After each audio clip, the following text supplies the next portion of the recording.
இன்றைக்கி லஞ்சுக்கு வந்து செம்மையான வெஜிடபிள் பிரியாணி, கத்திரிக்காய் பச்சடி. வாங்க எப்படி பண்ணலான்னு பார்க்கலாம்.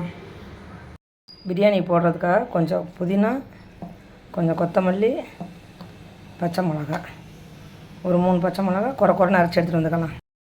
பிரியாணிக்கு ஒரு 2 ஸ்பூன் அளவு நெய், ஒரு 2 ஸ்பூன் அளவு ஆயில், மசாலாத்தூள் 1 ஸ்பூன், ஒரு 5 ஆனியன் கட் பண்ணி வச்சு போட்டுக்கலாம். ஆனியன் நல்லா வதங்கட்டும்.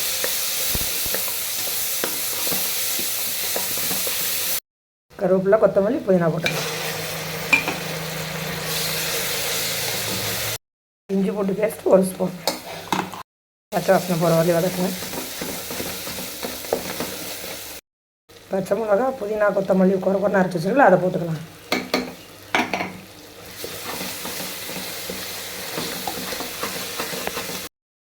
தக்காளி போட்டுக்கலாம். வெங்காயம் நல்லா வதங்கிடுச்சு, தக்காளி போட்டுக்கலாம்.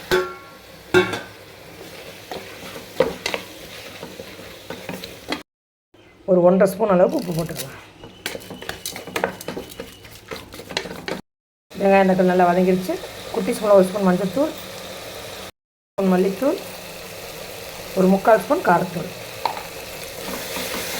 பச்சை வாசனை போகிற வரையும் கிளறிக்குங்க. 1/2 ஸ்பூன் கரம் மசாலா தூள்.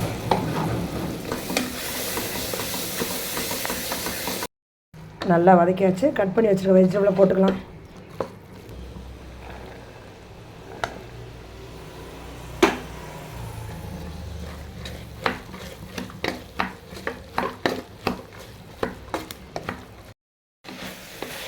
சிம்மில் வச்சு கொஞ்சம் வெஜிடபிளை வதக்கலாம்.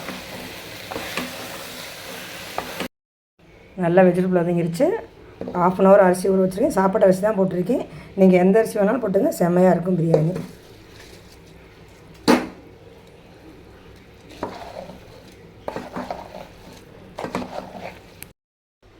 இந்த உலக்கில் 1 உலக்கு அரிசி எடுத்திருக்கேன். கெட்டியான தேங்காய் பால் 1/2 உலக்கு எடுத்து வச்சுருக்கேன். மீதி 1/2 உலக்கு தண்ணி ஊற்றிக்கலாம். ஃபஸ்ட்டு தேங்காய் பால் ஊற்றிக்கலாம்.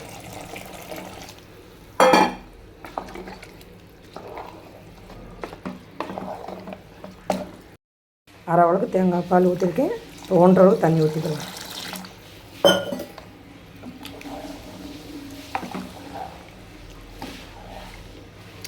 இப்போ உப்பு பார்த்துக்குங்க, பத்தெல்லாம் போட்டுக்கலாம். உப்பு காரம்லாம் கரெக்டாக இருக்குது. நீங்கள் உங்கள் டேஸ்ட் தகுந்த மாதிரி போட்டுக்குங்க.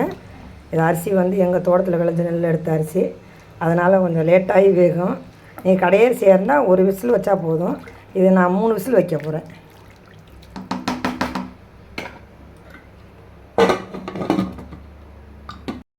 ஜூஸ் வந்து மாதுளம்பழம் ஜூஸ் போட்டுக்கலாம்.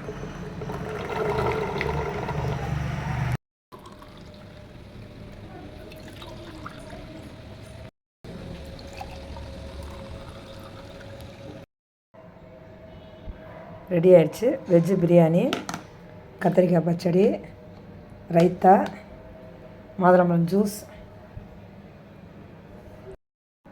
செம்ம காம்பினேஷன். வாங்க சாப்பிட்லாம்.